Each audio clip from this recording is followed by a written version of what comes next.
Alright boys, so back on the first day of Season of the Chosen, I made a video going over the seasonal artifact and what I believed the best mods were going to be. Not to toot my own horn, but I was pretty spot on with my recommendations. Well, during that video, I briefly touched on the mod Sundering Glare, and I said that I would make a follow-up video if it was as good as I believed it was going to be. Well, surprise, surprise, here's that video. And I'm just gonna be upfront and say that, in my opinion, this mod, and I know I'm not supposed to give my opinion on the internet, is the new oppressive darkness. Like, it's actually pretty nutty what this mod can do, or what this mod shouldn't be able to do. It's weird, we'll talk about it, but you know we don't do 5-minute intros around here, so let's just get into it. So first up, what is Sundering Glare? Sundering Glare is a seasonal artifact mod that is found on the 5th and final column of your seasonal artifact. It costs 6 energy to slot and goes on your class item. The mod itself states rapid precision hits against distant combatants weaken them for a short duration. Now, when I originally saw this mod, I instantly thought Oppressive Darkness, which, if any of you are unfamiliar with, has been in the game twice now. The first time being in Season of the Undying and the second time being in Season of Arrivals. And every time that it has been in the game, it has been a must-have mod. So after about a week of leveling and many videos uploaded later, I finally got my hands on Sundering Glare, tested it, and here's what I found.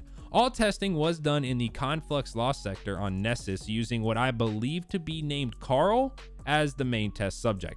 Also, the weapon I was primarily using for most of the damage numbers was the Eternal Blazon. It does have kill clip on it, but I made sure it wasn't active while doing any of the testing. And finally, I wasn't using any special mods that might affect damage numbers outside of Sundering Glare. So the first thing we're going to talk about is activation and kind of just the inner workings of this mod. The very first thing I tested was how to actually activate it, because the mod description reads from a distance. So I started out by shooting Mr. Carl in the head rapidly every 10 meters until I reached 40 meters and the mod finally activated. So if you try to activate the mod by rapidly landing precision shots anywhere between 0 to 39 meters, the mod will never activate. But at that 40 meter and beyond point, it will. Now, speaking of activating the mod, how many precision shots does it take? Well, it's not a set in stone answer. With my scout rifle, it took 4 shots to activate. With the bow I was using, it took 8, and with the sniper, it took 2. So the number of precision shots required is based on what weapon you are wielding. Now, another thing you should know is that the speed at which you need to land these shots.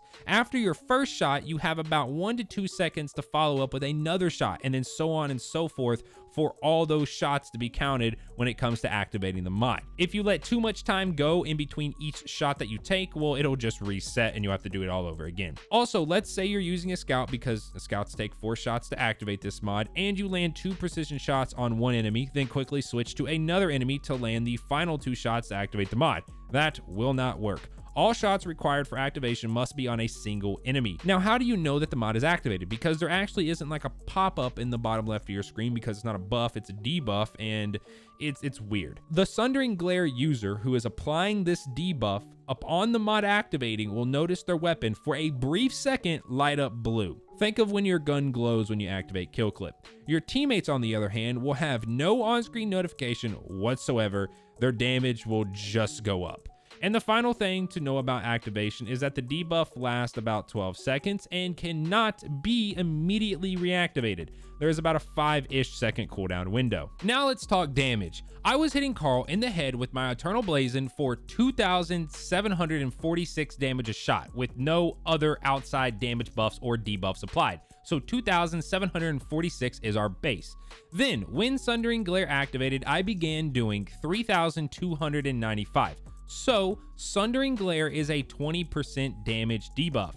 I then decided to see how Sundering Glare worked or just stacked with other buffs and debuffs. So I threw down a Well of Radiance and began hitting Carl for 3,432 without Sundering Glare active. Our base of 2,746 to 3,432 is normal because Well of Radiance provides a 25% damage increase, but then Sundering Glare procced and I began doing 4,119. 2,746 to 4,119 is a 50% damage increase, 25% from the Well of Radiance buff and 20% from the Sundering Glare debuff, which is, normal for a buff to stack with a debuff. That's, nothing new. But where it got interesting is when I threw Divinity, another debuff, into the mix. Normally, debuffs shouldn't stack with other debuffs. You can only have one buff going and one debuff going at the same time. While standing in a Well of Radiance with Sundering Glare and a Divinity going, I began hitting poor Carl in the head for 5,354. 2,746 to 5,354 is a 95% damage increase. So yes, Sundering Glare does indeed stack with Divinity. I then, just for funsies, because I like seeing big numbers and big percentages, decided to try that all again, but this time with Weapons of Light instead of Well, and here's what I found. I then started hitting Mr. Carl for 5,782, 2,746 to 5,782 is a 110% damage increase.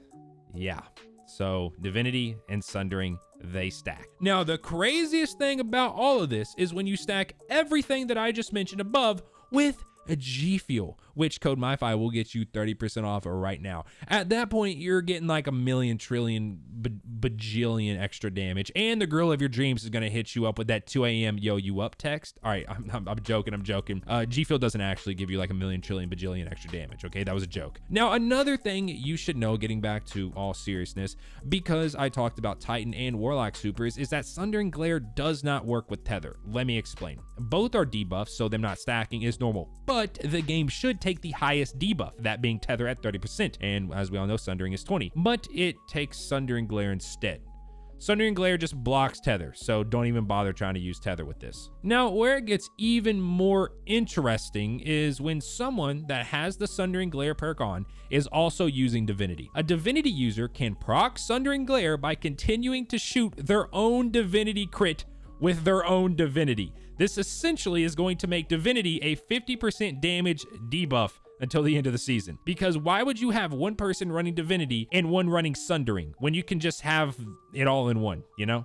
Unless, of course, you're fighting a boss that has a shield and you can't do damage from 40 meters away while staying inside of that shield, aka Taniks.